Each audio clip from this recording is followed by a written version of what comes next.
नमस्कार। गौतम संदेश साप्ताहिक समाचार पत्र के सोशल नेटवर्क साइट पर आपका स्वागत है। प्रधानमंत्री नरेंद्र मोदी जी ने सहकारी मंत्रालय सृजित किया है, जिसका दायित्व उन्होंने अपने भरोसेमंद अमित शाह जी को दिया है। और अमित शाह जी के सहयोगी BL वर्मा जी हमारे साथ जुड़े हैं, जो कि सहकारी मंत्रालय के साथ साथ उत्तर पूर्वी क्षेत्रीय विकास मंत्रालय भी संभालते हैं। तो इनसे पूछेंगे हम आज के सहकारी मंत्रालय किस तरह उपयोगी और कैसे भूमिका निभा रहा है देश के विकास में।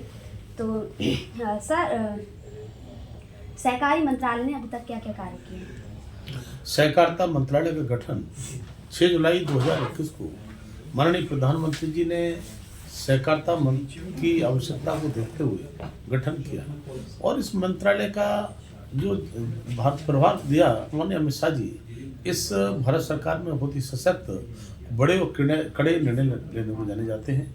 और तब से लेकर अब तक अभी 2.5 वर्ष का कार्यकाल हुआ है और 2.5 वर्ष में जिस तरह से ताबड़तोड़ अभियान लिए गए हैं और मैं कहूँगा कि 54 से ज़्यादा इनिशिएटिव्स अब तक लिए गए, जिसमें हमारी सबसे प्राथमिक सोसाइटी होती है पैक्स। तो पैक्स 1 लाख से भी ज़्यादा पैक्स होते थे, उनमें सबसे पहले कंपैरिजन कराने के लिए माननीय प्रधानमंत्री जी ने 2516 करोड़ रुपये की व्यवस्था की और आज 63,000 पैक्स का कॉमन सॉफ्टवेयर के साथ माने एक आपका NABARD, PACS, district cooperative bank और स्टेट कोऑपरेटिव बैंक के साथ कॉमन सॉफ्टवेयर के साथ में हमने इसमें कंप्यूटराइजेशन करने का काम किया है। और अभी कुछ ही समय पहले माननीय प्रधानमंत्री जी ने अब तक 18,000 पैक्स का जो कंप्यूटर हुआ था उसका उद्घाटन भी कर दिया है। तो हम कह सकते हैं इन पैक्स के माध्यम से जो 13.5 करोड़ से ज़्यादा किसान हमारे जुड़े थे, उनके लिए अब अच्छी सेवाएं हम दे पाएंगे। अब तक जो पैक्स केवल छोटा लोन देने का काम करते थे या खाद वितरण का काम करते थे, लेकिन अब उसमें कंप्यूटरीकृत होने के साथ साथ मॉडल वायलॉज भी हमने लागू किया है और मॉडल वायलॉज लागू होने से अब 25 प्रकार के काम हमारे पैक्स कर सकते हैं।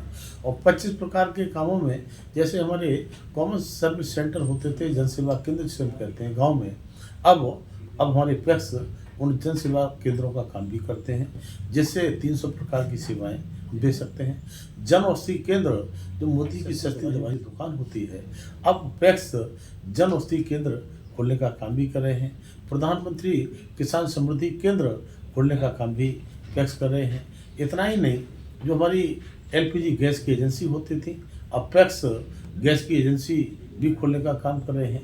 इसी तरह से पेट्रोल और डीजल की डिस्ट्रीब्यूटरशिप भी पैक्स, इस तरह से 25 प्रकार की सेवाएं, हर घर नल से जल, जो जल की प्रबंध समिति का काम भी हमारे पैक्स कर रहे हैं। तो पैक्स को बहुउद्देशीय बना करके उनको वायबल बनाने का काम किया है।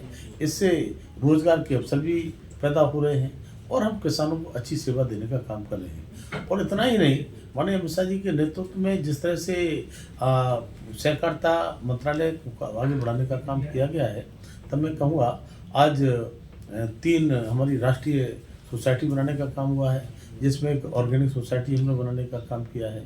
हमने एक बीज के लिए सीड सोसाइटी बनाने का काम किया है। एक हमने निर्यात के लिए एक्सपोर्ट सोसाइटी बनाने का काम भी किया है। इस तरह से लगातार, और इतना सब कुछ होने के बाद में भी जो 8.5 लाख से ज़्यादा हमारी कोऑपरेटिव सोसाइटी थी, उनमें से बहुत सारा क्षेत्र ऐसा था जो अछूता था, जो कोऑपरेटिव के पैक्स से जुड़ा नहीं था। माननीय प्रधानमंत्री जी ने 2 लाख आने वाले 5 वर्षों में जिनमें पैक्स, फिशरीज और डेयरी के क्षेत्र में नई सोसाइटी खोलने का काम भी हम करने जा रहे हैं।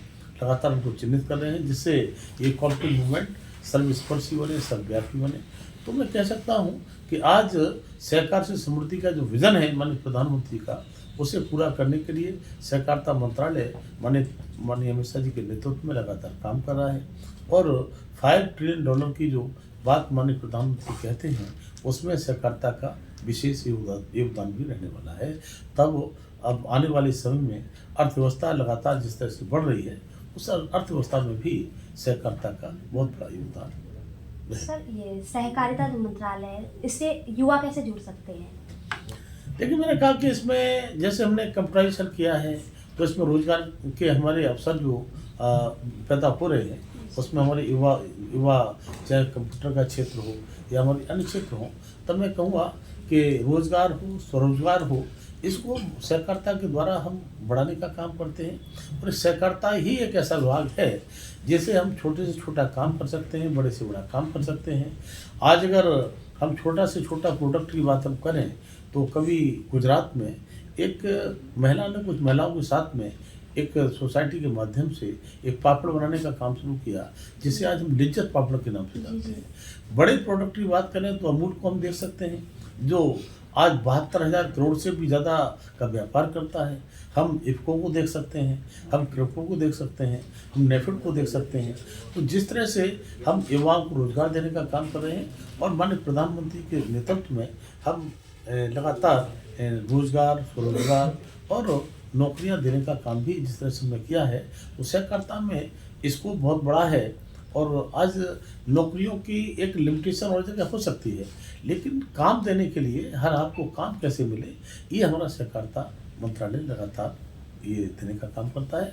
और माननीय प्रधानमंत्री जी इसके लिए लगातार आगे बढ़ाने का काम भी कर रहे हैं। सर, लोकसभा चुनाव आने वाले हैं, उस चीज़ को लगाया जा रहा है कि आप दोबारा से लोकसभा चुनाव लड़ेंगे, तो इस बारे में क्या कहना चाहेंगे आप? देखिए, भारतीय जनता पार्टी कार्यकर्ता आधारित पार्टी है और मेरे जैसे कार्यकर्ता को कभी कोई चुनाव लड़ने का अवसर तो नहीं मिला, लेकिन उच्च सदन में राज्यसभा में पहुंचाने का काम किया है।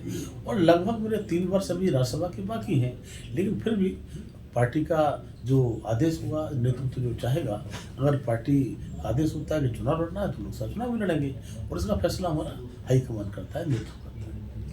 सर, लोग कहते हैं कि आरएसएस से जुड़े लोग जो होते हैं वो समुदाय को लेकर काफ़ी तीखा नज़र होता है उनका, खासकर मुस्लिमों को लेकर। इस चीज़ के बारे में क्या बोलना चाहेंगे? देखिए, संघ, राष्ट्रीय स्वयं संघ से लोग जो, मैं तो लगातार मैं चूँकि स्वयं सेवक रहा हूँ और मैंने देखा है, तो संघ कभी किसी का विरोधी नहीं होता। लेकिन हाँ, राष्ट्रीय स्वयं संघ हिंदुत्व की विचारधारा होती है और हिंदुत्व कभी विरोध की भावना से काम नहीं करता है। तब मैं कह सकता हूँ कि संघ किसी के लिए एक प्रकार का भाव जो आप कह रहे हैं इस प्रकार का नहीं रखता है। ये आपका सोचने का फर्क है। उत्तर पूर्वी जो क्षेत्र मंत्रालय है उसमें क्या क्या कार्य होते हैं और वो कैसे देश के लिए एक भूमिका निभा रहा है? देखिए, उत्तर पूर्वी क्षेत्र जो मंत्रालय है हमारे नॉर्थ ईस्ट के, पहले कभी इनको हम सिविल सिस्टर कहते थे, लेकिन माननीय प्रधानमंत्री जी सिविल सिस्टर नहीं, उसको अष्टलक्ष्मी कहते हैं। अष्टलक्ष्मी, और मैं कहूँगा कि उत्तर पूर्वी क्षेत्र में जो हमारे 8 स्टेट आते हैं और अष्टलक्ष्मी जो माननीय प्रधानमंत्री नाम दिया है, और वास्तु की दृष्टि से भी नॉर्थ ईस्ट का बड़ा महत्व होता है। और नॉर्थ ईस्ट किसी भी स्थान का प्रतिष्ठान का मजबूत होता है तो पूरा प्रतिष्ठान अच्छा माना जाता है। माननीय प्रधानमंत्री जी भी नॉर्थ ईस्ट के लिए जिस तरह से काम कर रहे हैं, और 2014 से पहले नॉर्थ ईस्ट में कनेक्टिविटी के बहुत बड़े इशू होते थे, रोज़ लगातार जाम होते थे, उग्रवाद की घटनाएं होती थी। लेकिन आज माननीय प्रधानमंत्री जी के नेतृत्व में जो हमारे भारत सरकार के 54 मंत्रालय हैं, वो 54 मंत्रालय से 10% GBS के माध्यम से हम 100 पैसा देते हैं कि उनको खर्च करना ही है। और आज हम 5 लाख करोड़ से भी ज़्यादा उसका खर्च कर चुके हैं। 1 लाख करोड़ से ज़्यादा की परियोजनाएं हमारी रोड की चल रही हैं। हमारी रोड की कनेक्टिविटी हो, हमारी रेलवेज की कनेक्टिविटी हो, हमारी एयर कनेक्टिविटी हो, हमारी डिजिटल कनेक्टिविटी हो, लगातार हमने बहुत हद तक उसको पूरा किया है। और जहाँ तक रेलवे का सवाल है, हमने अभी त्रिपुरा में अखौरा नसीबपुर से बांग्लादेश तक का हमने ट्रेन चलाने का काम किया है। माननीय प्रधानमंत्री ने उसके लिए उद्घाटन भी किया है। तब मैं कह सकता हूँ कि 2014 से पहले का नॉर्थ ईस्ट और आज का नॉर्थ ईस्ट में ज़मीन आसमान का अंतर आया है। लगातार जब देश के लोग आज नॉर्थ ईस्ट में जाते हैं तो उनको लगता है वहाँ का नेचुरल ग्रीनरी, नेचुरल ब्यूटी, और वहाँ जिस तरह से कल्चरल एक्टिविटीज़ में लोग अपना इन्वॉल्व रहते हैं। तो मैं कहूँगा कि कम संसाधनों में अगर खुश देखना है तो नॉर्थ ईस्ट में जाकर के देखिए। और नॉर्थ ईस्ट एक ऐसा क्षेत्र बन गया है जहाँ पर लोग विकास के लिए लगातार प्रयास करते हैं, और जहाँ 2014 से विकास से कटा हुआ महसूस करते थे, लेकिन आज विकास की मुख्य धारा में जुड़ करके नॉर्थ ईस्ट के लोग भी बहुत अब बदला हुआ नजर आता है। सर, आप अमित शाह जी के काफ़ी करीबी हैं, प्रधानमंत्री जी के भी काफ़ी करीबी हैं।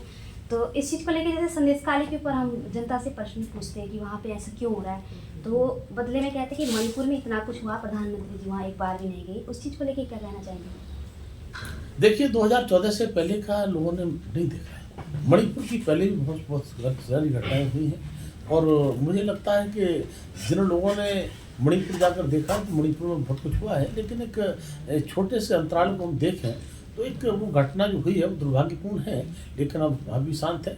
लेकिन अब वो घटनाएं नहीं होती हैं जो पहले लगातार रोड ब्लॉकेज होते थे। आज 9,000 से ज़्यादा लोगों ने, जो उग्रवादी घटनाएं करने वाले लोग थे, उन्होंने हथियार सरेंडर किए हैं। लोग मुख्य धारा में जुड़े हैं। आज जिस तरह से जम्मू कश्मीर में जो पत्थर चलाने वाले लोग थे, आज उनके हाथ में कलम है, कापी है, उनके हाथ में कंप्यूटर है।